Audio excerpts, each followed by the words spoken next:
Well, hello everybody and welcome to Red Tool House. This time we're actually not at Red Tool House. We have taken a little respite. We are enjoying a weekend up at camp, which is the eastern part of our state. It's what we consider the mountains. We're about, where I stand right now is about 2,600 feet above sea level. So not huge mountains, but very nice area, kind of a plateau. Gets a much cooler temperature, different weather, that type of thing. So we come up here and really enjoy spending some time up here. We've been up here, I've been coming to this camp since I was probably about 4 or 5 years old.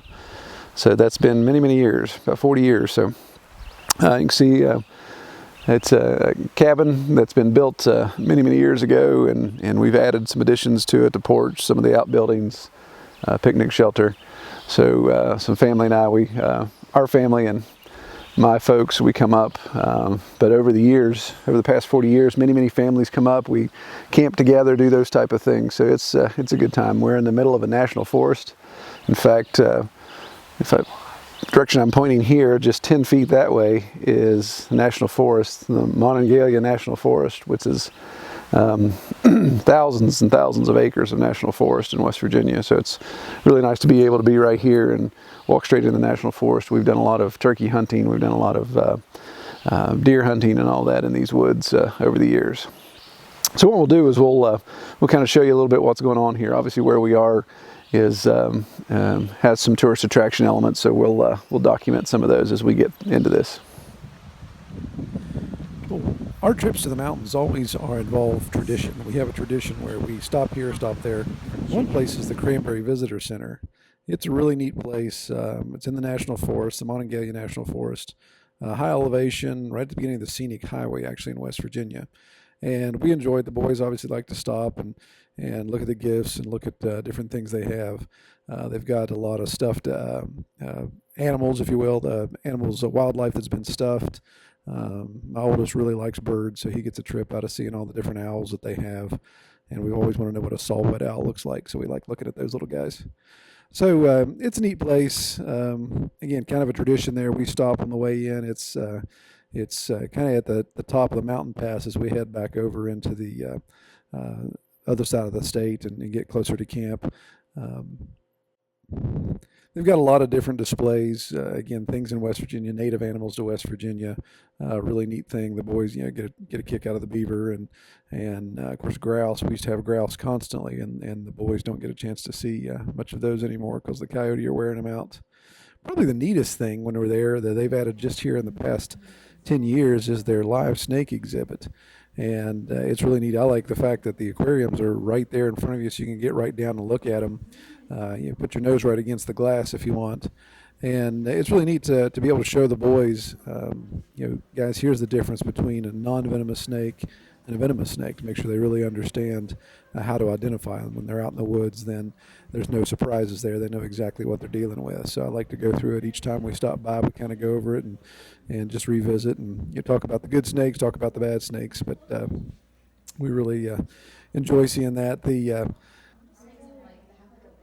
Get a kick out of the rat snakes and the garter snakes. How they are always pretty active. They were They were slithering around when we got there, and then kind of laid down a little bit and relaxed. But the garter snakes were definitely active as we got there.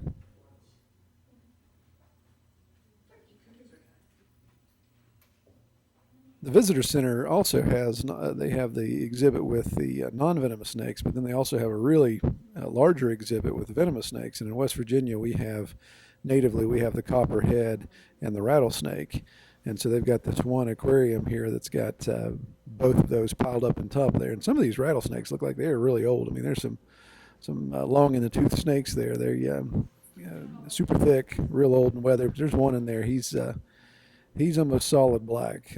He's a rattlesnake, and he's black in the face and just real creepy looking, kind of hateful. They look like they're always angry with their angry eyebrows type of thing. But and of course, when we leave the visitor center, we have to go check out the overlook. Again, it's tradition. We're creatures of habit, so we head out this very short trail through the national forest to this overlook that allows us to look all the way into West Virginia. Funny, I walked that trail. That trail's only just goes around the visitor center. You can walk it in about 5 minutes. But when I go through there, I'm always lamenting the size of the trees in there. There's huge, huge trees. That'd be great on the sawmill. Well, another tradition is stopping by the bookstore. The bookstore is on the way in, and it was an old schoolhouse, and obviously as it got shut down, this guy bought it, and he just kept packing books in it.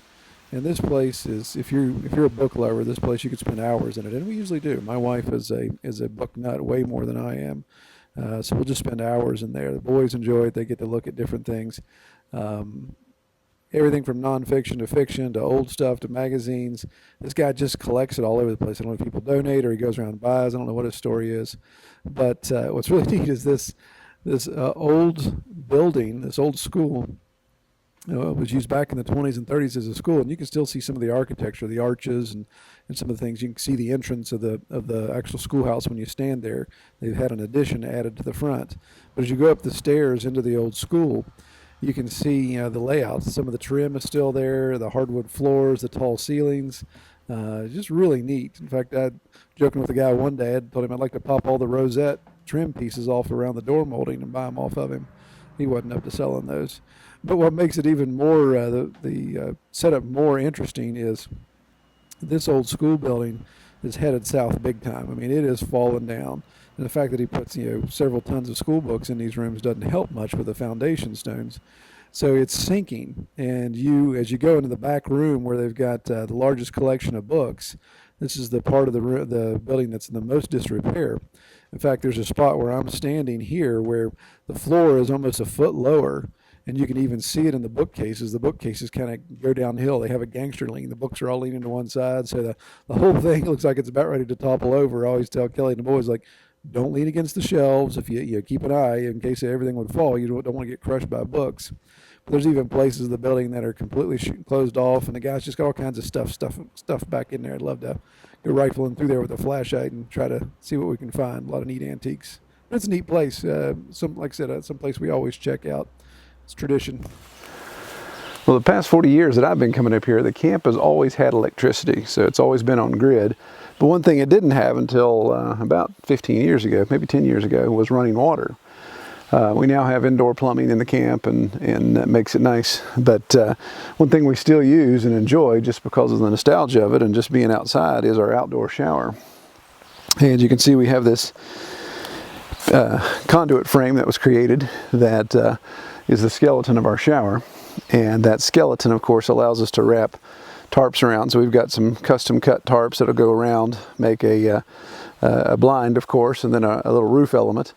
And you can see there's divided here. This part is the actual shower area. This part is obviously your changing area. Get dressed, dried off, that type of thing.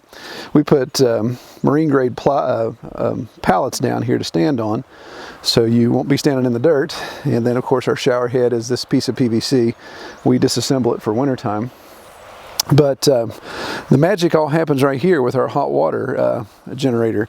So what we use, our lid's getting a little worn, but right behind us is a mountain stream. Nobody's really upstream from us, so we don't have to worry about water issues. So we pump water out of the creek into this using an electric pump. So pump water into our drum here. This is about I think this is a 45-gallon drum. So it's insulated. It's got spray insulation wrapped around it. We put an aluminum skin around it just to obviously keep the insulation intact. And then what we have here is a copper coil. Actually, it's a combination of stainless and copper. Stainless coming out.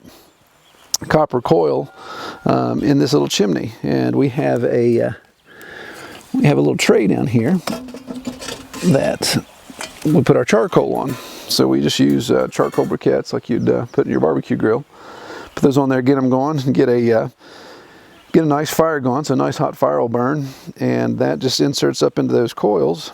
And obviously, just the induction of the hot air going over those coils makes the water heat up, and the hot water, of course, rises and comes through there and just circulates. It circulates on its own. So just a matter of hours or a small amount of time like that, we have a pretty good fire going that gets us a lot of hot water.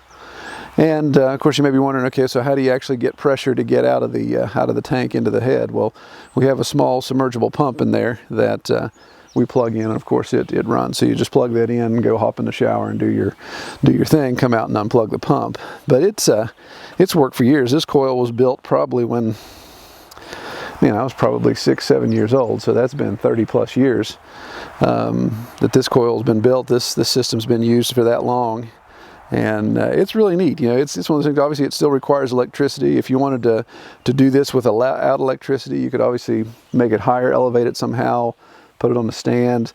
If you've got elevation, obviously have your shower lower, and you could gravity feed it. But we just use the electric pump. Obviously, solar would give you an opportunity as well if you wanted to use electricity. But it's pretty slick. We've enjoyed using it, and there's something about taking a shower outside. It's invigorating when it's 40 or 50 degrees in the middle of the day and you're out here showering. It gets your blood going, so it's something we've really enjoyed. Well, one other thing we've enjoyed, again, we have indoor plumbing, so this isn't as critical, but there's times when we're coming up here at certain times of the year where we may have 4 or 5 families, so we could have 20 people hanging out here, and a small cabin, all those people using one bathroom could be a little too much. But this has been around, again, for a long time before we had indoor plumbing and all that in place. We had this outbuilding. This was an outhouse. Now, obviously, a traditional outhouse is the old school, just cut a hole in the board there, and what we call a 1-holer, or if you're super fancy, you had a 2-holer. And you had, your waste would obviously fall down into a retaining area there, and you'd have to worry about pumping it out or mucking it out, however the case may be. Not pleasant by any means. Well, this is kind of a mashup. This is an outhouse, but it has a fully functioning toilet in it. So we're talking, flushing toilet, has a very small septic system here with a small drain field. And what that allows us to do, again, it all comes back to volume. If we were up here every day of the week, or we were up here every weekend out of the year, then this system would obviously be taxed and would fail. But the fact that we're up here just every so often throughout the season, then it can handle the amount of waste that we're putting into it. But it's a real simple concept. We've got, again, another tank here, and we're just using gravity. Again, before we had running water, we would just pump water out of the creek again into the tank. But now we have plumbing, so there's a hose bib over at the cabin that we're just filling it up that way. And it keeps us from having to worry about our hose getting clogged with a crawdad or a fish or something like that. So what we do is we're just gravity feeding down into the toilet. And you can see the amount of relief you have. The hydraulic principle is you just have to be higher than your output. So the output, of course, is the back of the toilet, the tank that we want to fill up. So many inches, probably about 8 inches. So this water simply just drains in via gravity into the tank and fills it. Uses all the same mechanics you'd use in a household toilet. So you got your flapper, you got your float valve. So as gravity pushes that water down, fills that tank up, the float valve shuts off the valve here, so the water doesn't run anymore. So again, very simple.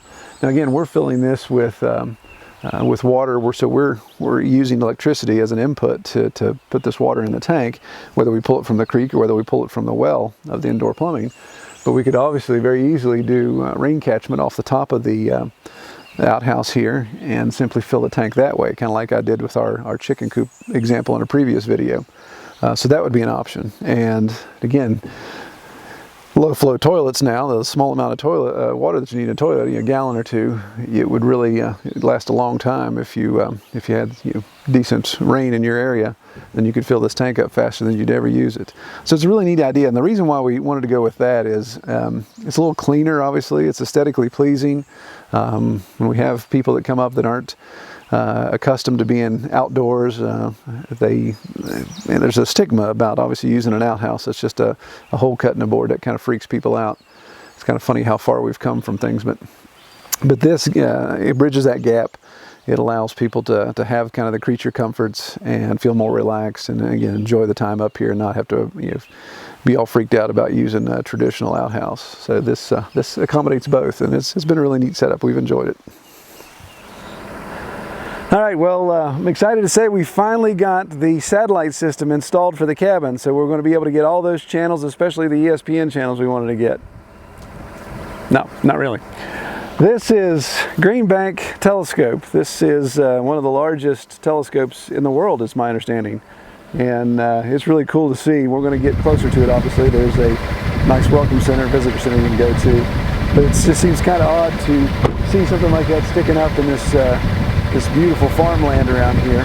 What's really neat about this area, this is a quiet zone. There's a 100 square mile area around this telescope where you can't have cell service, you can't have any broadcasting.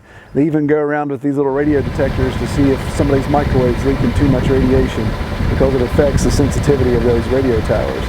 But it's really neat setup to see. It used to be government run. I believe our local university has taken it over. But it's a pretty good tour. If you ever get in the eastern part of West Virginia, come check this thing out. Well, my oldest really enjoys a trip to Green Bank, so we always have to go through the visitor center and check it out. And they have an interactive science museum portion there that you can get into. They've got a little restaurant, they got a gift shop, all that type of stuff.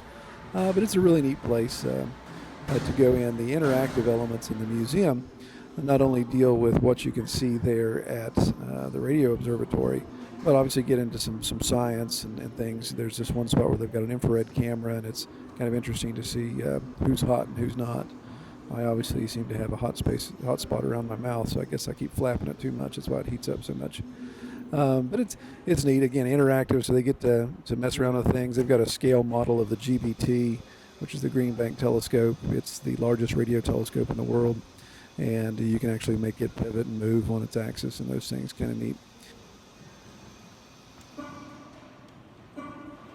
One of the exhibits they have there is an exhibit of a pulsar, and each time you crank the handle, this big sphere on top with lights spins around, and it gives off a beep as it makes a rotation, again to signify the pulsar. The faster you go, the faster it pulses.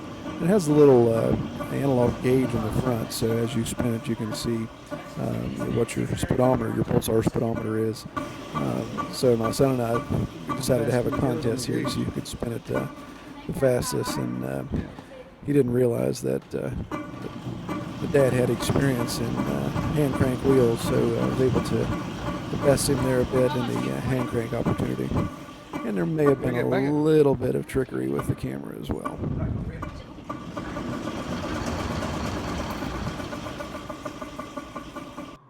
One exhibit they have there is a layout of the property, and it's kind of neat. You can push little buttons to light up the different telescopes, and so it's historical in the fact that they have telescopes. And one of the first radio telescopes ever invented, the Jansky, all the way up to the GBT. They show the layout, and this was an old farm. I think it's 1,200 acres that Green Bank Observatory owns, and so you can see an overlay of the entire layout there. The old airstrip is on there. This used to be a really bustling place for NASA and other government entities back when eastern West Virginia was real popular with the Greenbrier Resort and all those things. You had a lot of DC traffic coming in, but it's really died down quite a bit. So it's kind of neat to see what it was like in the heyday. One thing they have that's interesting, because of radio interference, all of the vehicles, the maintenance vehicles on the property, are all diesel, because they have less electronic interference than regular vehicles. Well, if you get a chance to check it out, it's Green Bank is the name of the town. It's in the eastern part of the West Virginia. It's about a 4-hour drive from Washington, D.C. But it's an interesting place to see, and there's also just other neat towns. A little neat town called Marlinton that we go into has an old train depot. And the railroad doesn't go through there anymore, and what they've done is converted the railroad tracks into a bike path. It's called the Greenbrier River Trail, and I believe it's now over 100 miles, maybe, I'm not sure, maybe 100 miles of railroad track that's now been a graveled pathway that you can ride down some of the most pristine water and fish and camp and do all those type of things. It's a really neat endeavor that the state did. And of course, you can't go to camp without taking hikes. We like to hike through the national forest, and we love the higher elevation. Allows us to just enjoy the cooler weather. You see an abundance of wildlife, and just get to enjoy all the scenery. We were up there. We had just had a bunch of rain, so the waterfalls were really flowing, and of course everything was greening out because we were just at the peak of spring. But the national forest is just beautiful. There's just so many places that we can go, and spend some time hiking in the woods, or just enjoying the beauty of the forest. As a kid, we used to swim in streams and ride our bikes through these trails, and just spend a lot of time in here, just enjoying what God created. It was really a good time. Well, we hope you guys enjoyed that glimpse into what we do when we need to have some recreation time. Every once in a while, you need to get away from the homestead and relax. And if you have any questions, or you'd like to leave some comments below, please feel free to do so. Give us a thumbs up if you like the video. And if you haven't subscribed, we would appreciate it if you do. That, again, just encourages us to keep producing videos, lets us know that people are out there watching. We announced our winner last week of our drawing for the month of May. In the month of June, we're giving away the chicken nipples. Now, again, you may not necessarily have chicken, or you may not want nipples. You may not want chicken nipples. But we're going to draw for those. Those are pretty handy, and we'll ship those out to that winner as well. We also got a new shipment of hats in. We've got 4 different styles of hats that we got in, a small run of those. So if you'd be interested in ordering a Red Tool House hat, just go to our website, redtoolhouse.com, and use the contact form and just request a hat there, and then we can coordinate via email and get one sent to you. Also, check us out on Facebook at facebook.com/Red Tool House Farm. And again, be sure to sign up for our email newsletter. You can see that on the website as well. All right, take care.